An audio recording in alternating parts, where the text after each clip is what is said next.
What's up, guys? This is episode 6286. It's around 10 o'clock at night now. I got home 1 hour ago, well, 50 minutes ago. Today was a quite busy day, and I got a bunch of stuff to do at work. But it was the classes were easy, were good to give, very light, very playful. The first class I had from 2 until 4. We reviewed playing a game. We reviewed the content. Then we did a test in the second half of the class. My activity hour with another class from 4 to 5 was also good. It's always fine. I just write some questions for them to answer, or these kind of activities, like write a question for this answer, or write a question and answer using these words in the same sentence, like where and those and can. Then they would write some like, where can those boys ride their car, and answer it. Those boys can ride their car at home. Then from 5 to 6, my Spanish class with my single student. She got late as usual. Then we just finished some homeworks and presented new content in Spanish. I actually should practice a lot more Spanish to relieve that tension muscle, allegorically saying. Then from 6 to 6 and a half, I helped the guy who will ask the best friend of Camila to be his girlfriend. It's like a double date. On Sunday we went on a double date, me and Camila and this guy and her best friend. They're not dating yet, but they know themselves for like 9-10 months now. And me and Camila, I and Camila, we know each other for 9 months too, but we talk for like 2 or 3 months tops. It's not been 3 months already, because they don't see each other, they don't go on a date, so it's harder. Then this me asking Camila 6 days ago to be my girlfriend kind of inspired him and gave him the courage to really ask. And as I had already done this, and Camila and her best friend are very similar in like tastes, things they like, I went with him to a jewelry store, not actually a jewelry because it's not jewelry, to help him buy the engagement rings for himself and for his future girlfriend. I'm giving a lot of advice to him because her best friend gave 1,000 of different advices to me. It wouldn't be so good, a so good proposal, a so good time, if it wasn't because of her. She took the pictures at the time, she recorded the video, she told me what exactly ring to buy. So in retribution, I helped this guy. Then I came back and I rested a little bit. From 7 to 9, I had my class.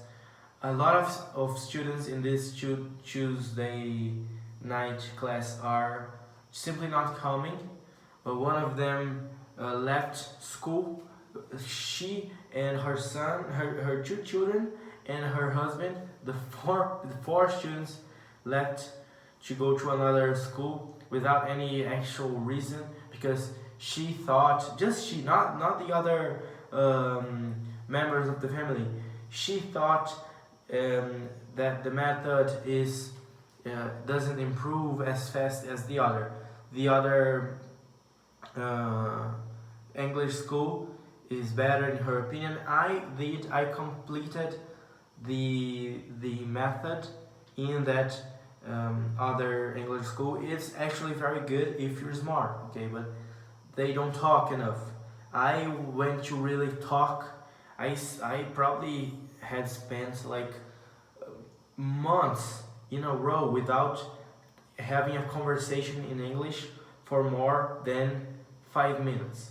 Because once you complete by yourself your two lessons with your tablet, with the audio, reading the book and writing some stuff, once you do that, you call the teacher and he or she comes and they will ask you some things to correct you to see if you really learned it, and that's it. That's it. It's not a conversation. It's not a convo. You know. There's not the PMA, the Phenom methodological approach we call here. The Phenom is the name of the English school I work here. It's a franchise. It's quite new in the market, but it stands for phenomenal, and it actually is. I wish I had a method similar to them when I was an intermediate, advanced intermediate level, because a lot of words, and more specifically a lot of structures, the perfect structures, like past perfect, I had been something. It confuses me a lot, and I have to explain this now to my advanced students, and I can do this with excellence, because I didn't understood this 100% when I was studying there, and a lot of content I have to learn again or learn for the first time for this class which I'm having tomorrow of intermediate students, because I didn't learn with deepness. So the method in this school is very good. But today, just three came to the class. The class is a class of 5, so 2 simply didn't attend to the class. And we played a game for the whole 2 hours to review the content. Every 4 lessons we have a review. The game is called Pirate. There's a bunch of papers. Commonly, the teacher prepares the papers before the class, but I had the idea it takes a lot more. They prepare the papers, so I'll give them like 4 pieces of paper like this, cut like an entire A4 paper in like 16 slices of paper. It's not actually the 16 pieces of paper. Then I'll give 4 and say write 4 sentences using the is there structure. Is there a gun in your backpack? Something like that. A sentence like this.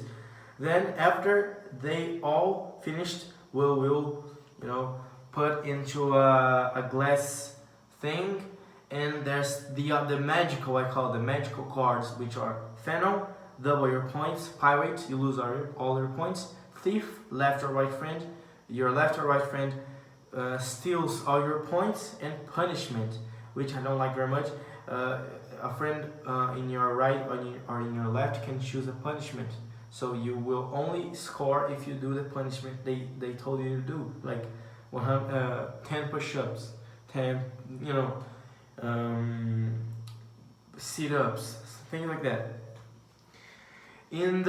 From 6 to 7, I also, in the same store, I helped the guy to buy the engagement rings. I bought this watch because it really was bothering me to not have a watch. Now I'm feeling way prettier with this watch here, because I always go out, go to work, go anywhere with this whole show clothes, and without a watch it seems like you're lacking something, you know. I paid $40, but I guess it doesn't work. It's just decoration. It doesn't work. But it's fine. It's just for decoration purposes. I'm not gonna actually. I wish I could have. I wish I had. It's way easier than looking at your phone. But it's a habit to look at my phone. So that's it. This was my day. I'm not gonna stay up a lot of time. The plan is to straight up go to sleep, then wake up as early as possible at 5:30. I guess I'm gonna wake up at 5:30.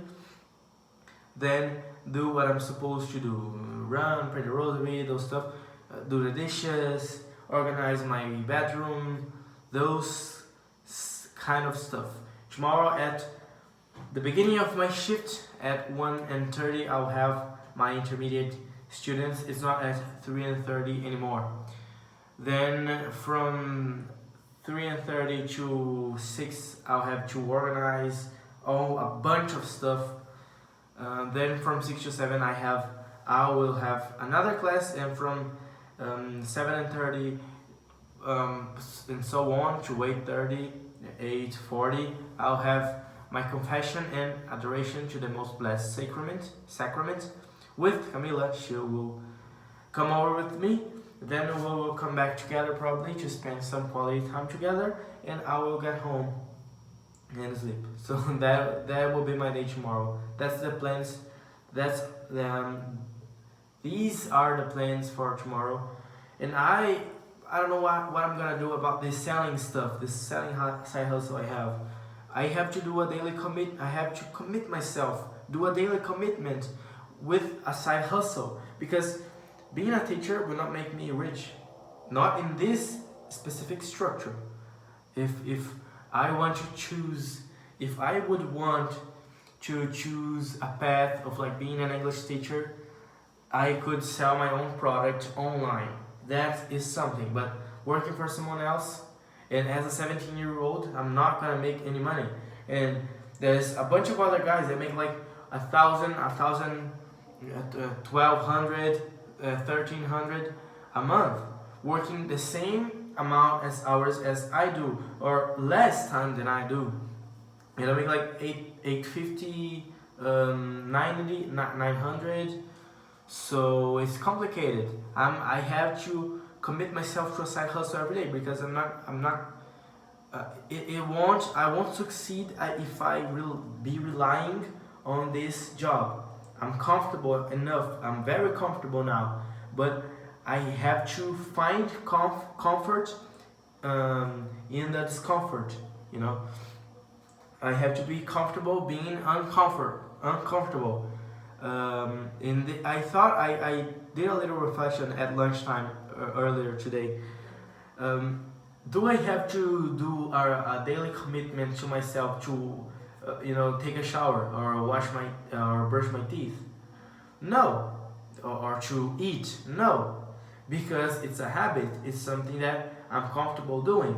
So this must be, if I want to succeed, this must be the same thing with doing something uncomfortable, working out, working on my side hustle, working on my business, improving myself, reading, praying.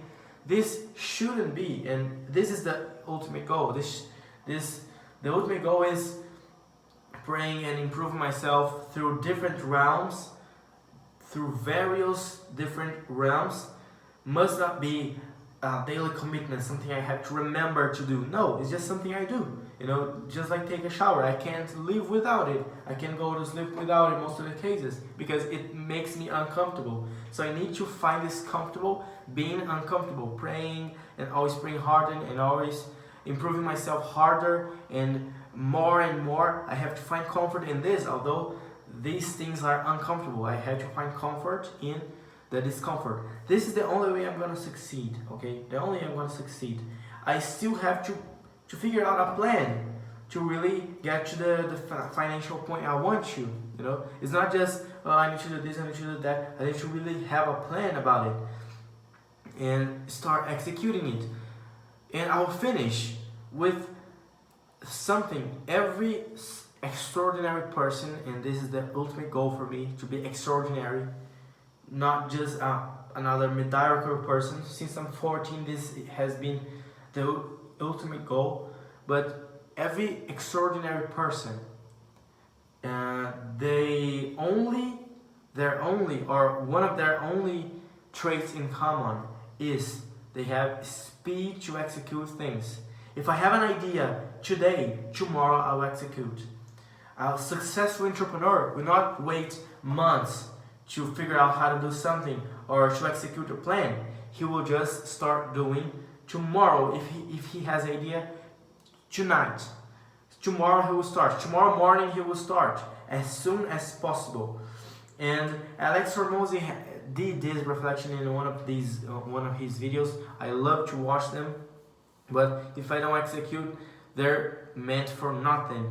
But if you believe in an omnipotent creator like God, God thinks and the thing just be. As God thinks, the thing just appears, the thing just exists. So this is the ultimate power, to think and the thing exists. So in order to get power, you need to get as close as possible to this.